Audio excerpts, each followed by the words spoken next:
کتاب محسن بزبان محسن کی صفحہ نمبر 157 سے آگے بیان ہے، اور بات چل رہی تھی پیچھے کہ ہم کونیاں مولانا روم کے مزار پر حاضری اور رقص مولوی دیکھنے کے لیے وہاں پہنچے تھے۔ بہرحال بات کہاں سے کہاں چلی گئی، کیونکہ ہم تو کونیاں گئی ہی اس نیت سے تھی کہ مولانا روم کے مزار پر حاضری دیں گے اور رقص مولوی دیکھیں گے وہاں پر، جو ورلنگ درویش غالباً ترکی کے مختلف شہروں کے اندر کیا جاتا ہے مولانا روم کی نسبت سے۔ اچھا، وہاں پہنچ کر پتہ چلا کہ ہفتے میں صرف ایک دن ورلنگ درویش کونیا میں ہوتا ہے، تو ابھی تو جو رقص مولوی ہے وہ 4-5 روز کے بعد ہے، جبکہ ہماری اگلے دن کونیا سے کپڈوسیا اور وہاں سے انقرہ روانگی تھی۔ لہذا اگلے دن ہم سب رقص مولوی کے نظارے سے محرومی کا افسوس لیے کونیا سے کپڈوسیا کی طرف روانہ ہوئے۔ اب یہ تو افسوس تھا، بہرحال ہم کونیا سے کپڈوسیا چلے گئے۔ اب کپڈوسیا ایک ایسا شہر ہے جو کہ چھوٹے چھوٹے پہاڑوں میں غار نما گھروں پر، جہاں غاروں کی طرح، جیسے پرانے زمانے میں غاروں میں گھر ہوتے تھے پہاڑوں کے اندر، ایک قدیم شہر ہے جس کو رات کی روشنیاں، انہوں نے وہاں پر کچھ لائٹنگ اس طرح کی ہوئی ہے اور بھی دلکش بنا دیتی ہیں۔ تو جیسے کہ آذربائیجان میں آپ باکو میں دیکھیں تو انہوں نے بلڈنگز کے اوپر بڑی کمال عجیب و غریب سپاٹ لائٹنگ کی ہوئی ہے، لیکن کپڈوسیا جو ترکی میں، وہ پہاڑوں کے اندر غاروں کے وہ پرانے گھر ہیں، صدیوں پرانے۔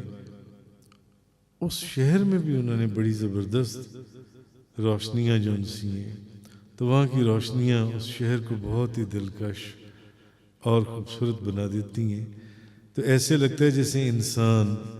طلسم ہوش ربا کسی جادو نگری میں آ گیا ہو۔ گو کہ اب ان غار نما گھروں میں وہاں کے مقامی لوگ نہیں رہتے، کیونکہ حکومت نے ان کے لیے دوسرے علاقوں میں فلیٹ تعمیر کر کے انہیں وہاں منتقل کر دیا ہے، یعنی وہ لوگ وہاں سے دوسرے علاقے میں چلے گئے ہیں، جبکہ گوریم کے ان غار نما گھروں کو انٹرنیشنل ہوٹلز کے مالکان نے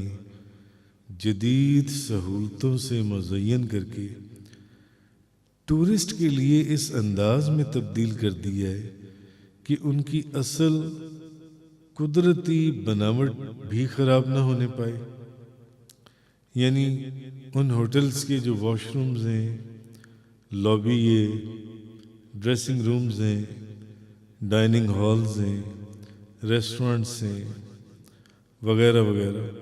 پہاڑوں کے غاروں میں رہنے والوں کا منظر پیش کرتے ہیں۔ وہ جیسے غاریں ہوتی تھیں، اس غار میں چلے جائیں تو بیڈ روم میں، دوسری غار میں چلے جائیں تو باتھ روم میں، تو اس طریقے سے جو ان سے۔ تو بہرحال ہمارا بھی کپڈوسیا میں، اب کونیا میں ہمیں ورلنگ درویش تو ملا نہیں، تو ہمارا قیام بھی انہی غاروں میں واقع ایک ہوٹل تھا جس کا نام کپڈوسیا کیو سویٹس بوتیک ہوٹل تھا۔ تو صبح کی وہاں ہمارا قیام تھا، تو رات وہاں گزاری، تو صبح ناشتے کی میز پر کیونکہ ہمارے ساتھ رفیق صاحب اور ان کی اہلیہ بھی تھی، بندہ ناچیز تھا اور میری اہلیہ تھیں، جیسے کہ پہلے ذکر گزرا. تو رفیق صاحب اور ان کی اہلیہ، تو رفیق صاحب کی زوجہ محترمہ جو ہیں وہ فرمانے لگیں کہ حضور، کیونکہ وہ پرانے غار نما ہوٹلز تھے، کہنے کہ حضور رات بھر مجھے ایسے لگا جیسے ہمارے کمرے میں کوئی جن تھا، تو مجھے کسی جن نے پریشان کیے رکھا. تو رفیق صاحب بھی اپنی بیگم کی ہاں میں ہاں ملاتے ہوئے فرمانے لگے، کہنے لگے ہاں حضور، کبھی کبھی کچھ کھٹکا مجھے بھی محسوس ہوتا تھا، کچھ کھٹکا مجھے بھی لگتا تھا، مگر میں اور میری اہلیہ حیران تھے کہ بھئی ہمیں تو اپنے بیڈ روم میں کوئی ایسی بات محسوس نہ ہوئی. غالباً ان دونوں پر کوئی نفسیاتی اثر تھا. پھر سوچا کہ ویسے بھی ایک جن کے ہوتے ہوئے دوسرا جن کیسے پریشان کر سکتا ہے. کپڈوسیا میں بیلون رائڈنگ، دیو ہیکل غباروں میں فضائی سفر کروانے والی بہت سی کمپنیوں کے دفتر بھی تھے. اچھا، اب ہم چاروں نے بھی $250 فی کس 4 ٹکٹیں خرید لی. ایک ٹکٹ $250 کی. بہرحال مگر محکمہ موسمیات کی کلیئرنس کے بغیر کسی کمپنی کو اپنا بیلون، یعنی وہ جو غبارہ تھا، آسمان میں لے جانے کی اجازت نہ تھی، کیونکہ اگر موسم خراب رف ویدر ہوا تو 20-25 افراد کی جان کو خطرہ ہو سکتا تھا. اچھا، ادھر اب رف ویدر کی وجہ سے جب تک محکمہ موسمیات کی طرف سے کلیئرنس نہ ملتی، کسی بیلون کو اوپر جانے کی اجازت نہیں تھی. موسم بھی خراب تھا. تو ادھر رفیق صاحب جو ہیں وہ بیچارے بھی کچھ پریشان تھے. تو پھر مجھے کہنے لگے حضور اونچائی، کہنے لگے اونچائی پر جانے سے میری طبیعت خراب ہو جاتی ہے اور میری طبیعت پریشان ہو جاتی ہے، اور جب میں پریشان ہوتا ہوں تو مجھے پیچس لگ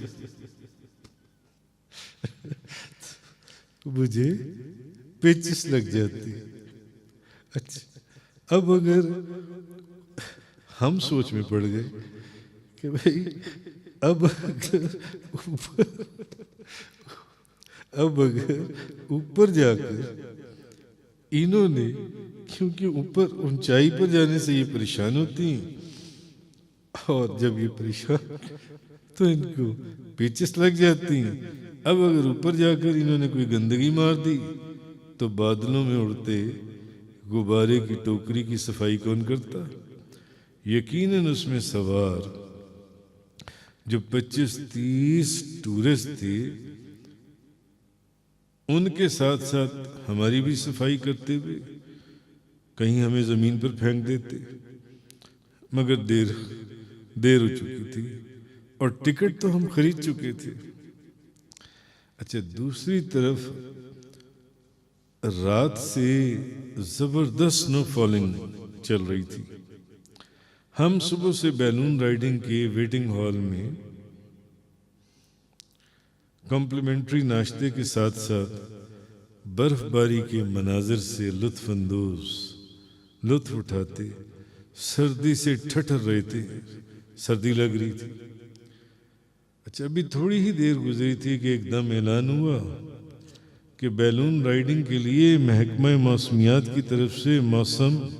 نامناسب قرار دے دیا گیا ہے. دل میں سوچا کہ چلو رفیق صاحب کی تو سنی گئی. بیلون رائڈنگ کمپنی نے ٹکٹوں کی رقم تو لوٹا دی، مگر میری اہلیہ کو افسوس تھا کہ نہ صرف انتہائی یونیک اور دلچسپ تجربے اور تفریح سے محروم رہی، بلکہ بادلوں کے اندر ہواؤں میں اڑتے غبارے کی ٹوکری میں باہر سفر کی انٹرنیشنل سرٹیفکیٹ سے بھی ہم لوگ محروم ہو گئے، کیونکہ وہ لوگ ہر ایک کو انٹرنیشنل سرٹیفکیٹ دیتے ہیں، مگر دوسری طرف بیلون رائڈ کے دفتر سے یہ سن کر بھی ایک خوشی ہوئی، دل باغ باغ ہو گیا کہ وہاں سے ہمیں پتہ چلا کہ رقص مولوی ورلنگ درویش تو ترکی کے کم و بیش ہر چھوٹے بڑے شہر میں کیا جاتا ہے، اس کا اہتمام ہے، اور ٹورسٹ کے لیے کاپاڈوسیا میں بھی جس جگہ پر اس وقت ہم موجود تھے ایک غار نما انڈر گراؤنڈ تھیٹر نہ صرف اس رقص کے لیے مخصوص ہے بلکہ آج رات اس تھیٹر کی ٹکٹیں بھی موجود ہیں۔ خیر مقررہ وقت پر تھیٹر کی گاڑی نے ہمیں ہمارے ہوٹل سے لیا اور اس تھیٹر کے دروازے پر جا اتارا۔ کچھ ہی دیر میں ہم لوگ ایک ہال نما کمرے میں ہوتے غار نما سیڑھیوں سے اترتے ہوئے انڈر گراؤنڈ تھیٹر نما اسٹیڈیم میں موجود تھے، جس کے بالکل سینٹر میں بیچوں بیچ گول سٹیج بنایا گیا تھا۔ روشنی بہت کم تھی، لگتا تھا زیرو کے بلب جلا رکھی ہیں۔ گرد و پیش کا جائزہ لینے پر معلوم ہوا کہ شائقین میں زیادہ تر یورپین باشندے تھے۔ اچھا، اب اس تھیٹر اور اس سٹیج کے چاروں طرف نشستیں تھیں بیٹھنے کی جونسی، تو نشستیں مخصوص نہ ہونے کی وجہ سے انہوں نے کہا کہ جس کا جہاں دل کرتا ہے وہ وہیں پر بیٹھ جائے، جس کا دل جہاں چاہتا ہے بیٹھ جائے۔ تو میں نے اپنی اہلیہ سے پوچھا کہ بتاؤ کہاں بیٹھے، تو وہ کہنے لگے کہ ہم تو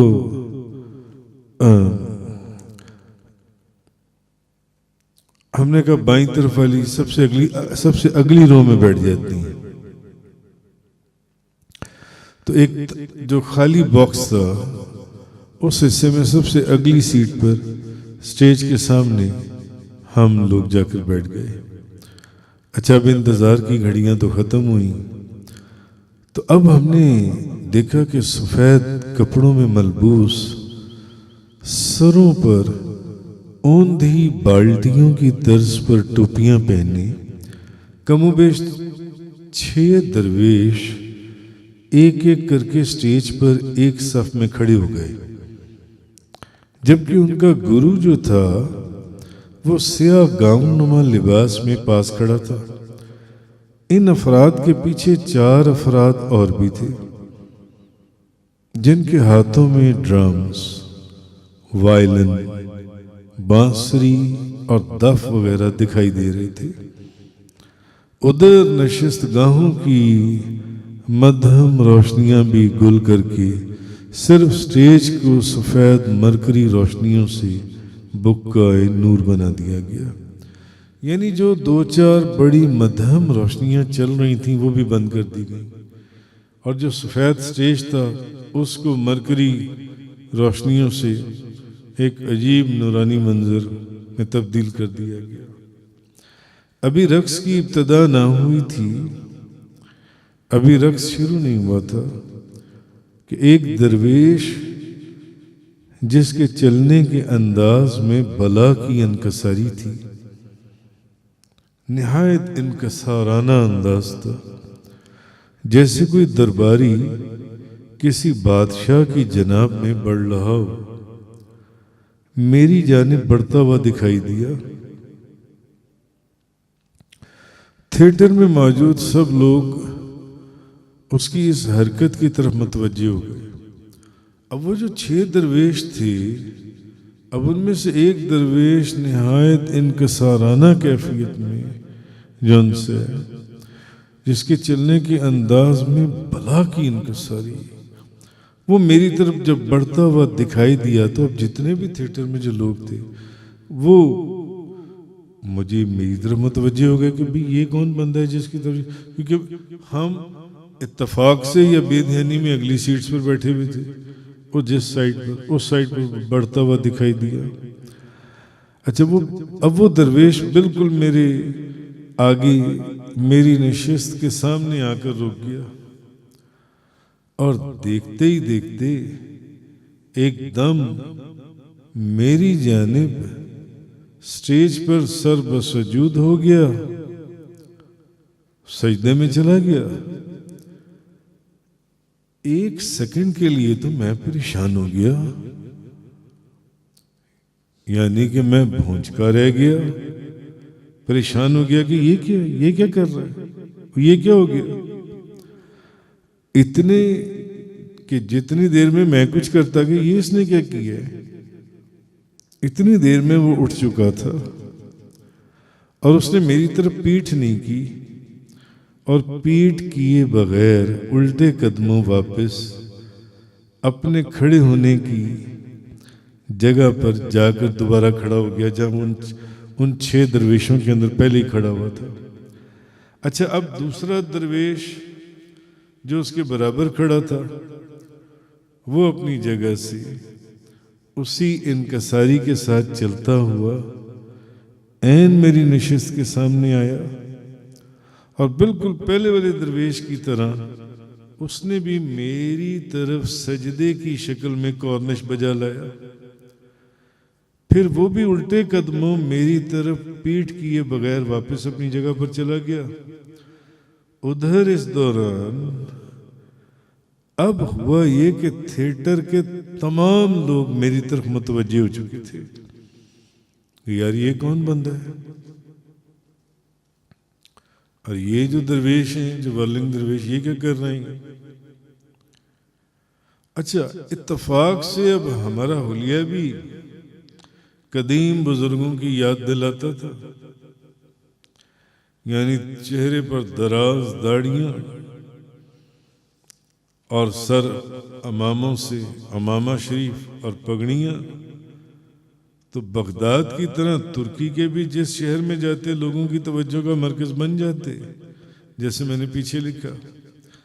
تو درویشوں کی اس کورنش والی حرکت نے رہی صحیح کسر بھی پوری کر دی۔ اب دل میں سوچوں کہ یا اللہ یہ کیا ماجرا ہے، آیا کیا یہ بھی کسی قسم کی کوئی خاص عطا یا انعام ہے، یا پھر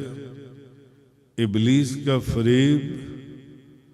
دغا اور نقصان ہے، یہ کیا ہو رہا ہے۔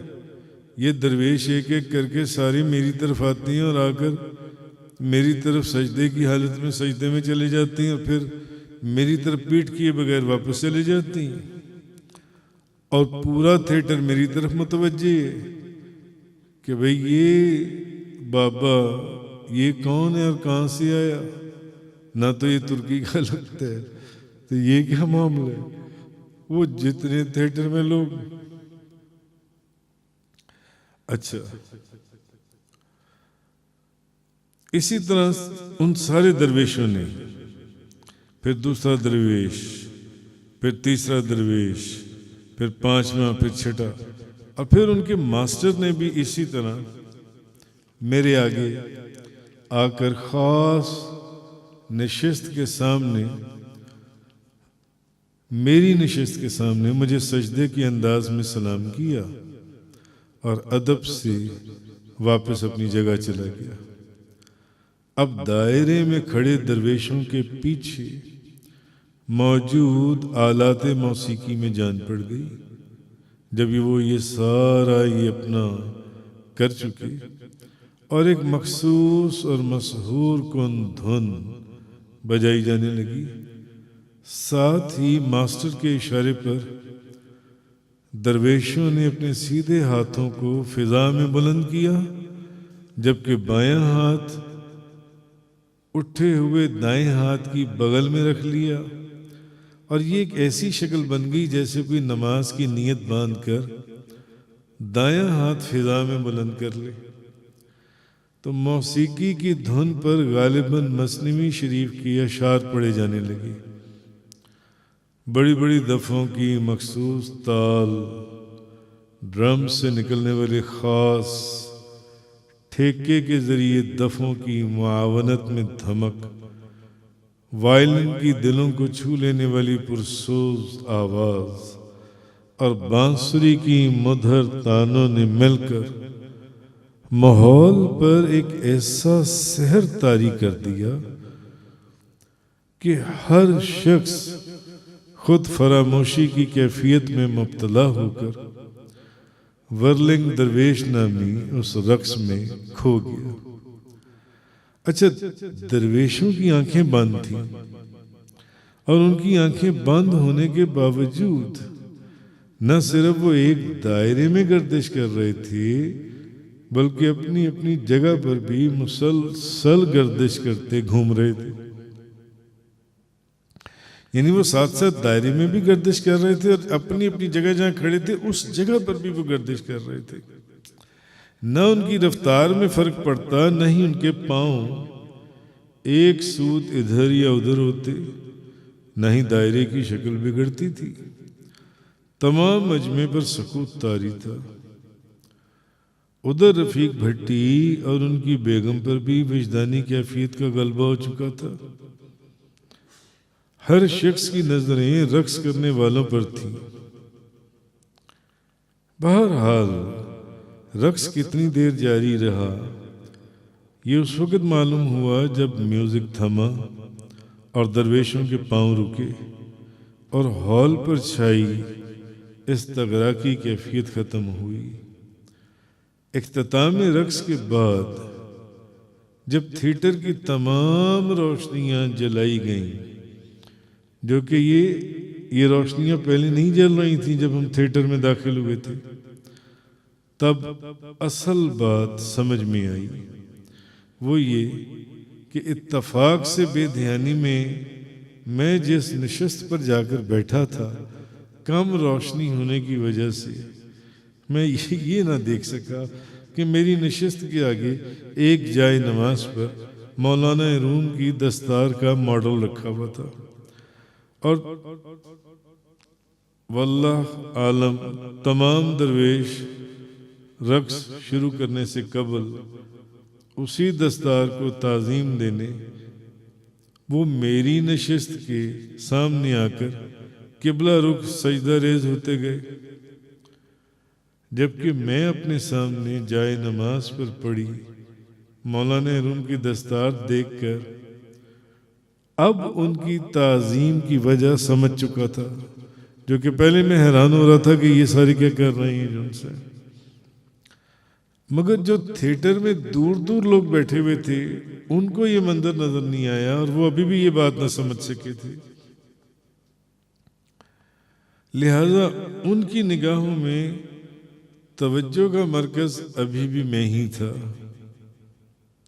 ان سب کی توجہ میرے میں تھی. تو مختلف ممالک سے وہاں آئے سیاح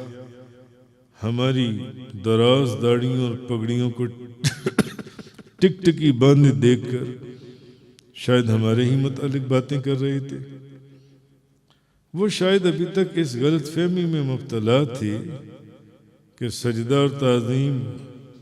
مجھ حضرت کی بجا لائی جا رہی تھی، یا پھر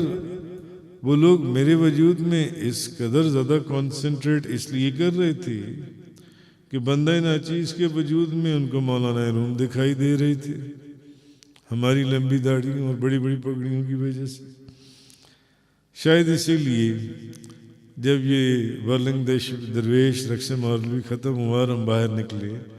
تو وہ تمام ٹورسٹ جو آئے ہوئے تھے وہاں پر کاپاڈوسیا میں اور جو وہاں لوگ موجود تھے اس وقت، انہوں نے خصوصی درخواست کی کہ بھی ہمیں آپ کے ساتھ تصویریں بنوانی ہیں، اور پھر انہوں نے ہمارے ساتھ تصویریں بنوائی. جزاک اللہ.